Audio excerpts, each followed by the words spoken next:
systematic science, the humblest and the noblest alike, seems to admit two distinct kinds of efficiency, one of which might be properly called scientific knowledge of the subject, while the other is a kind of educational acquaintance with it. For an educated man should be able to form a fair judgment as to the goodness or badness of the method used by a professor in his exposition. To be educated is in fact to be able to do this. In the event the man's person education would be such in virtue of his having this ability. It will, however, of course, be understood that we only ascribe universal education to one who is in his own individual person is thus critical in all or nearly all branches of knowledge, and not to one who has a like ability merely in some special subject. It is possible for a man to have this competence in some one branch of knowledge without having it in all. It is plain then that, as in other sciences, so in that which inquires into nature, there must be certain canons by reference to which a hearer shall be able to criticize the method of a professed exposition quite independently of the question whether the statements made true or false. Outweigh, for instance, to give an illustration, to begin by discussing each separate species. Man, lion, fox, and like, taking each kind in turn independently of the rest. We rather deal first with the attributes which they have in common in virtue of some common element of their nature, and proceed from this as a basis for consideration separately. Or general that are quite distinct, yet oftentimes present many identical phenomena. Sleep, for instance, respiration, growth, decay, death, and other similar affections and conditions which may be passed over for the present, as we are not yet prepared to treat with clearness and precision. Now, it is plain that we deal with each species independently of the rest.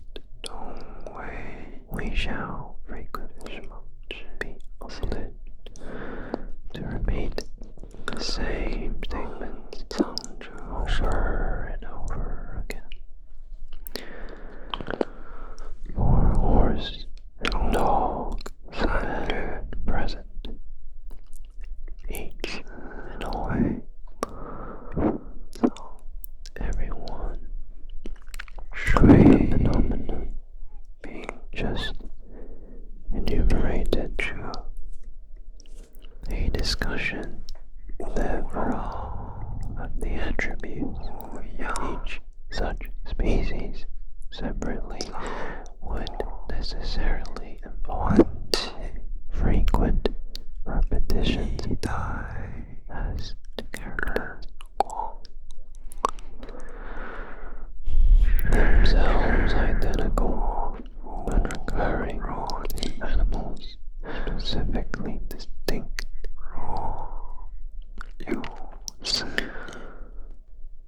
Very possibly also there may be other characters which, though they present specific differences, yet go under one the same category. For instance, flying, swimming, walking, creeping are lately specifically distinct, yet are forms of animal progression.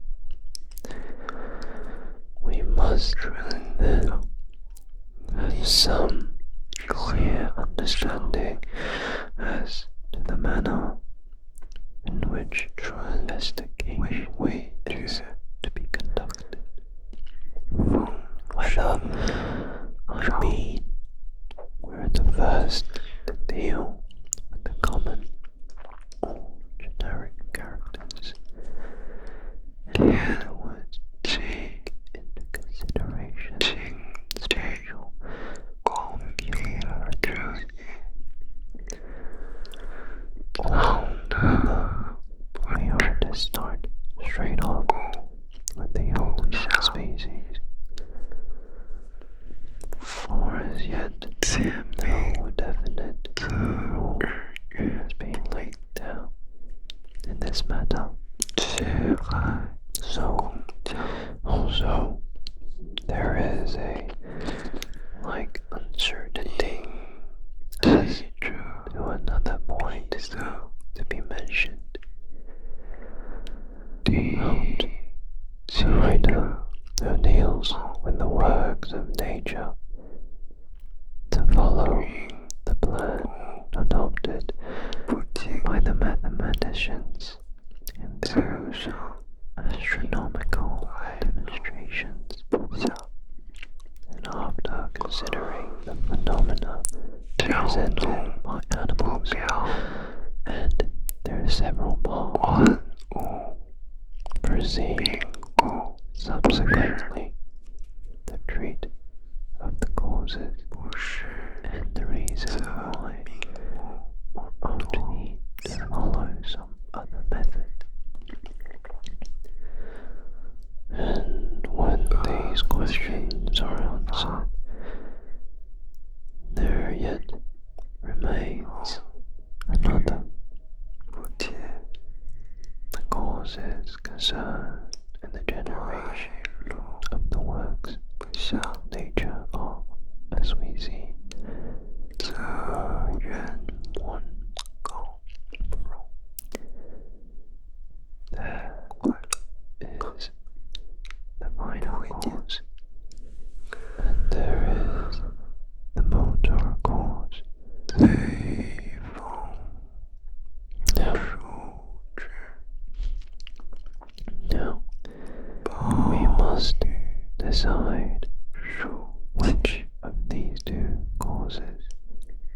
was first,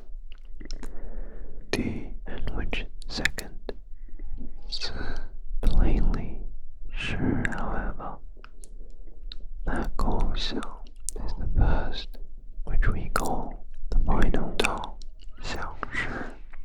But this is the reason, and the reason forms the starting point. Alike in the works of art and in works of nature. 神父 consider how the physician whoever the builder about his work. I guess I'll have to hear that next time. 今天就实验到这里。我们下次再好好聊一点，好好聊一聊小天，好吗？晚安，睡个好觉，做个好梦。大家要注意身体健康。